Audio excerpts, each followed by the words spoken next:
So now we have a trailer for Thor Love and Thunder. We had a teaser before that, and we are all getting excited for this movie. By the way, my name is Sean. I am the co-host of the Captioned Life show, and I thought this might be a great opportunity to talk about what kinds of Thor comics would be great to read leading up to the movie Thor Love and Thunder that releases on July 8th. Now, if you know anything about me, you know that I'm a huge fan of comics, but I did get into them about a few years ago, so I'm still brushing up on all the comics that's out there. So I wanted to bring in an expert for the show to talk about the Thor comics that he might recommend. So we are going to have JT, aka Fat Thor, who serves as our resident expert on Marvel's Thor. So we're going to ask him what kind of comics we might want to read that may have inspired the film Thor Love and Thunder. So the first run I suggest is Jason Aaron's God of Thunder run.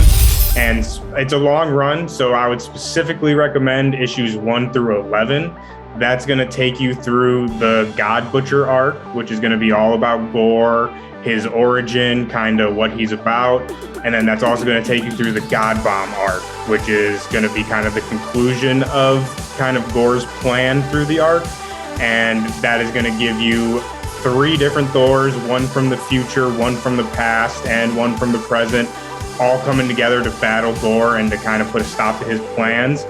So the next run that I would recommend is going to be Thor from 2014. That comes right after Jason Aaron's God of Thunder run. And that is going to have to do all with Jane Foster as Thor. And during these first 1 through 8 issues, we don't know that Jane Foster is the Thor in the story. It's just a new female Thor from the beginning. And obviously the reason I recommend these issues is because it's going to give you your introduction to Jane as Thor. And not only Jane as Thor, but give you a better understanding of the whole name versus title debate. I think that if you read these first 8 issues, that question will kind of be put to rest in your mind.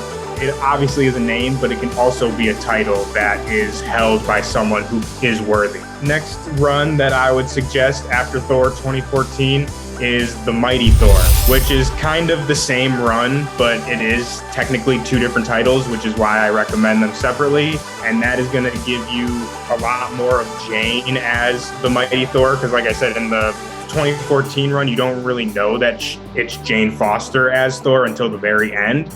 So this kind of gives you more context of why it's her that takes on the mantle of Thor.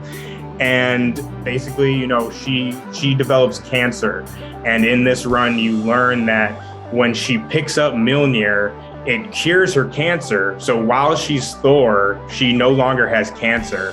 But the trade-off is when she puts the hammer down and becomes Jane Foster again, her cancer accelerates. Because when she's Thor, all of the chemotherapy and like the medicine that she's on is purged from her body. Again, this kind of just really shows the power level of Jane and of her as the Mighty Thor. And again, kind of shows you, you know, why she is worthy. It gives you an idea of, you know, why did Mjolnir choose her as opposed to the millions of other people in the Marvel universe? Why did Mjolnir choose her to take on this mantle? I would also throw in there Mighty Thor number 12. That's going to be the origin of Mjolnir. And it's a very, very interesting story. It's kind of from the perspective of Odin, and it tells you the story of how Odin originally forged Mjolnir. So I hope all of you enjoyed all of JT's recommendations on the Thor comics that you might want to read leading up to the release of Thor Love and Thunder on July 8th. So if you have any questions or requests for us, please make sure you drop them in the comment section below this video. And we appreciate you stopping by. Don't forget to subscribe to our YouTube channel, and don't forget to check out our podcast. And if you like what we're doing, make sure you give us a shout out in any of your social media posts. Thanks for stopping by.